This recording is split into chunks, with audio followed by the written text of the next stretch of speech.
नमस्कार, ये हैं हमरा रोसड़ा के सीईओ मैडम और दूसरा है मेरा चंदन भाई। बड़का भू माफिया बना है ये। हालांकि रोसड़ा शहर के तमाम लोगों से इसका दिल का रिश्ता है, सिवाय मुझे छोड़कर, क्योंकि शुरुआती दिनों से ही आदमी हमको गड़बड़ लगता था और लगता था कि इसका रोसड़ा में आना शुभ नहीं है। ये हमरे रोसड़ा से थोड़ी दूर पर एक गांव है, उसी गांव का ही चंदन भाई हैं। आए रोसड़ा में एक होटल खोले, बहुत अच्छा होटल। जब भी हम पटना से जाते हैं तो इसके होटल का खाना जरूर लेके जाते हैं, खाते हैं। बड़ा अच्छा, रोसड़ा के लिए एक गौरव की बात है। जैसे वहाँ एक आर के क्वालिटी है मिठाई का, वैसे ही चंदन का सत्कार होटल है। जहाँ तक मुझे याद है सत्कारे शायद होटल का नाम है। अच्छा होटल का बिजनेस चलता है, लेकिन उसी होटल के बिजनेस के आड़ में पदाधिकारियों को खिलाना पिलाना, उसके सहारे गलत काम करना, इसका फितरत रहा है। रोसड़ा में ये कोई पहला मामला नहीं है जिस मामला की हम चर्चा करने जा रहे हैं। कई मामलों में ज़मीन का माफियागिरी किया है, किसी से किसी का ज़मीन लिखा देना। ये मतलब इस पता नहीं, इतना बढ़िया व्यापार करने के बावजूद भी इस तरीके के धंधे में कैसे मन लगता है, भगवान मालिक। इसी तरीके से का धंधा इसका फिर बना हुआ है। ये जो है रोसड़ा का ऐतिहासिक कबीर मठ है, समझ लीजिए कि 100-200 साल पुराना, मतलब कबीर के ज़माने का कबीर मठ। और पूरे देश में इस मठ की एक अपनी पहचान है। वर्ष में एक बार जब कबीर उत्सव मनाया जाता है तो इसके शिष्य इंदौर से, गुजरात से, महाराष्ट्र, कहाँ से लोग नहीं आते हैं। इस मठ के बारे में यही कहा जाता है कि कबीर किसी दौर में यहाँ आए हुए थे और उन्होंने एक विचारधारा की शुरुआत, कबीर पंथ की शुरुआत यूपी में, जब लोग उनकी बात को सुनने को तैयार नहीं थे तो रोसड़ा ही उनको जगह दिया था और रोसड़ा से पूरा देश में फैला कबीर पंथ। ऐसा ऐतिहासिक स्थल पर ये चंदन बाबू हमर भाई आ ये सीईओ साहिबा दोनों मिल के अपने दाखिल खारिज कर दिया है। दाखिल खारिज कैसे किया तो सुनिए। एक से एक माजरा है। विजय सिन्हा कहते हैं कि हम भू माफिया को देखना नहीं चाहेंगे, सब एक है। चंदन सिंह ये होटल संचालक, एगो बना एसी बन के आया विनय राय, अभी नालंदा या नवादा कहीं पर है एसी। उसने एक विनय राय ने एक जजमेंट दिया इसी के लेकर, जिसमें कहा कि दाखिल खारिज जो है कि इशूज को लेकर कि भाई दोनों का दाखिल खारिज को कायम कर दिया। वो मतलब इसका भी दाखिल खारिज कहा करने के लिए और इसका तो महंत का मठ का दाखिल खारिज तो चलिए रहा। अब उसमें उराय जी, सिंह जी दोनों मिल गए। होटल पर बुलाता था, समस्तीपुर से खूब खिलाता पिलाता था। इस दौर में भी सब तरह का सेवा करने में महारत हासिल है इसका। थानेदार हो, सीईओ हो, बीडीओ हो, एसडीओ हो, सबका इतना ही दरबारी करता कि ज़रूरत क्या है हमको ही समझ में नहीं आता है।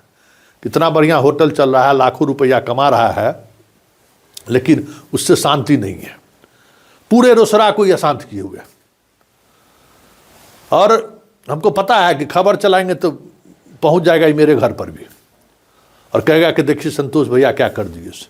आज तक हमको संतोष भैया से कोई विवाद हो रहा है, तो हमसे विवाद, न विवाद की बात क्या है। आज रोसड़ा शहर में सीईओ का अर्थी जुलूस निकला है, देख लीजिए। इसी प्रकरण की वजह से आज पूरे रोसड़े शहर में अर्थी जुलूस निकला है सीईओ का। देख लीजिए सीपीआई के लोग जो है सो अर्थी जुलूस निकाले। भाई वो रोसड़ा की धरोहर है। अब बीच शहर में 13 एकड़ जमीन है, 13 एकड़ 13 बीघा, और उसका इमोटेशन कर दी है महिला सीईओ। हालांकि डीएम ने पूर्व मंत्री महेश्वर हजारी के द्वारा सवाल उठाए जाने पर जांच कमेटी गठित की दी है। और संयोग ऐसा है कि जो रोसराम एसडीओ थे ब्रजेश कुमार, वही इस कमेटी का भी अपर समाहर्ता के रूप में जांच करने जा रहे हैं। ब्रजेश कुमार भी हमें लगता है कि न्याय करेंगे ही करेंगे, क्योंकि जिस समय में फर्जीवाड़ा किया था रजिस्टर 2 में, उस समय ब्रजेश सिंह ने कड़ी कार्रवाई की थी। तो ये अर्थी जुलूस देखिए रहे हैं। अब इस पूरे मामले को लेकर हमारे यहाँ एक और क्रांतिकारी है, रविंदर सिंह चिंटू, वो मेरा भाई है, वो लड़ना शुरू कर दिया है।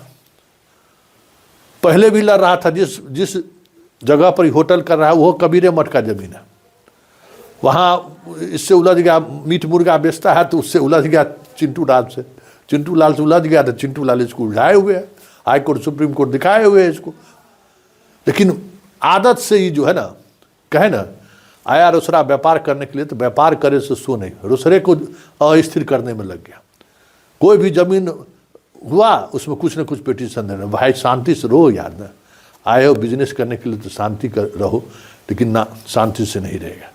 तो जरा देखिए इस दोनों के साठगांठ का नतीजा क्या हुआ है और किस तरीके से पूरा रोसड़ा अस्त व्यस्त हो गया। देखिए ना, जुलूस चल रहा है, हर किसी का फोन आ रहा है। तो पिछले 10 दिनों से ये चीजें चल रही है।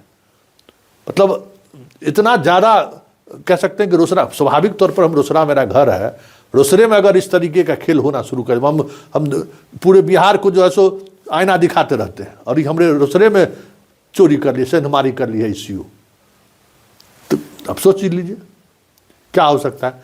इसका क्रांतिकारी है वो चिंटू सिंह, आज उसका जन्मदिन भी है। देखिए चिंटू सिंह का बात समझिएगा तो समझ जाइएगा कि भू माफिया और CO के साठगांठ से बिहार में हो क्या रहा है। और ये भी समझ लीजिए कि विजय सिन्हा के पास ये कंप्लेन दर्ज हो चुका है, विनय राय जो करके गए हैं, और ये चंदन सिंह का और इस CO का, लेकिन इस स्तर पर अभी कार्रवाई नहीं हुई है। कार्रवाई DM का स्तर से शुरू हुआ है। सुनिए चिंटू सिंह क्या कह रहा है और समझिए कि बिहार में जमीन को लेकर किस तरीके से खेल हो रहा है। रोसड़ा में 300 वर्ष पुराना मठ है, संत कबीर मठ, जो एक लीची बगीचा संत कबीर मठ के नाम से जाना जाता है, एक महादेव मठ से। लीची बगीचा संत कबीर मठ के महंत वर्तमान में दीप नारायण दास हैं, और महादेव मठ के जो विद्यानंद शास्त्री हैं। एक तरफ जहां विद्यानंद शास्त्री भू माफियाओं से मिलकर सरकारी संपत्ति और मठ की संपत्ति को वो अय्यासी में उड़ा रहे हैं, उसी तरफ दूसरे तरफ दीप नारायण दास जो लीची बगीचा संत कबीर मठ का जमीन है उसको बचाने के लिए वो प्रयत्न कर रहे हैं। रोसड़ा के वर्तमान CO वंदना कुमारी ने 12/12/2025 को आप देख सकते हैं कि वह एक रसीद काट दी है भू माफिया चंदन सिंह, पिता अखिलेश्वर सिंह, ग्राम महथी के हाथों। यह देख सकते हैं, यह 13 बीघा जमीन जिसकी कीमत 500 करोड़ रुपए होगी, और फर्जी दस्तावेज जालसाजी करके फर्जी कागजात के आधार पर जो 1049/1078 रोसड़ा में जमा रजिस्टर 2 पर कलम से घिसकर जमाबंदी का हेरा फेरी किया, जो कैलू मिस्त्री के नाम से था, जिस पर वाद भी चला था और जांच भी हुई। जांच में SDO साहब ने लिखा कि कैलू मिस्त्री के नाम से यह जमाबंदी चलती आ रही है, जिसको कलम से घिसकर धीरज प्रसाद सिंह लिख दिया। वो धीरज सिंह कौन है? तो वह चंदन सिंह जो भू माफिया है, जो बिहार सरकार जो आयुर्वेदिक कॉलेज के जमीन में महंत विद्यानंद शास्त्री ने अवैध अतिथि सत्कार होटल बनवा लिया, और अब वह जमीन का जो संत कबीर मठ का और अब जो अभी वर्तमान में वो होटल है, उस पर तो CO का रिपोर्ट है, सबका रिपोर्ट था कि वह कबीर मठ का जमीन जो माननीय राज्यपाल के नाम से दान दी गई जमीन है, जिसका दस्तावेज है जो बिहार सरकार के नाम से, उस जमीन का भी जो है खाता खेसरा नंबर वह फर्जी कागज में चढ़ाकर वर्तमान सीईओ से रसीद कटा लिया। जब उसका वो जमीन था तो 6/1/2016 को आप देख सकते हैं,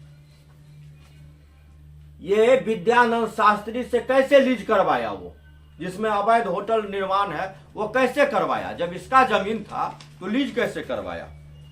फिर उसके बाद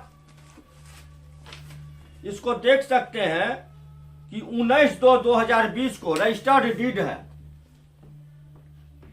रजिस्टर्ड डीड है जो 19/2/2020 को इन्होंने रोसड़ा रजिस्ट्री ऑफिस में अपने नाम से, अपने भाई के नाम से, शैलेंद्र कुमार सिंह के नाम से या फिर एग्रीमेंट करवा लिया 70,000 रुपए सालाना किराए पर। और उस जमीन को अब वर्तमान सीईओ भ्रष्टाचार में संलिप्त होकर वंदना कुमारी उसका रसीद काट दी है।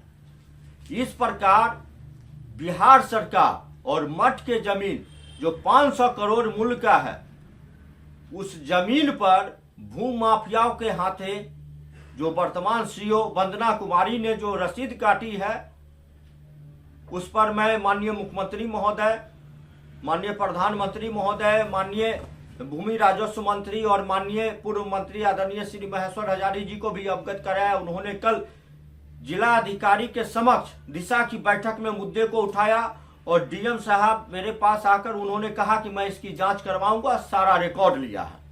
तो मेरा तो यही मांग है कि इस मामले में भू माफियाओं को संरक्षण देने में, फर्जी दस्तावेज तैयार करने में जिन अधिकारियों की संलिप्तता है, जिन कर्मचारियों की संलिप्तता है, उन सभी पर एफआईआर दर्ज को हो और इनकी गिरफ्तारी सुनिश्चित हो। और ऐसे को जो सरकारी कर्मचारी सरकार के संपत्ति को भू माफियाओं के नाम करना चाहती है, ऐसे को बर्खास्त किया जाए।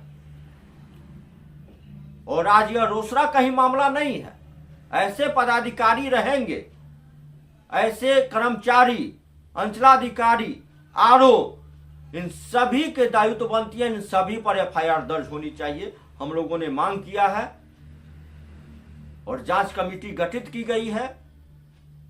यदि अविलंब ऐसे पदाधिकारियों पर कार्रवाई नहीं होती है तो फिर आगे की आंदोलन की जाएगी।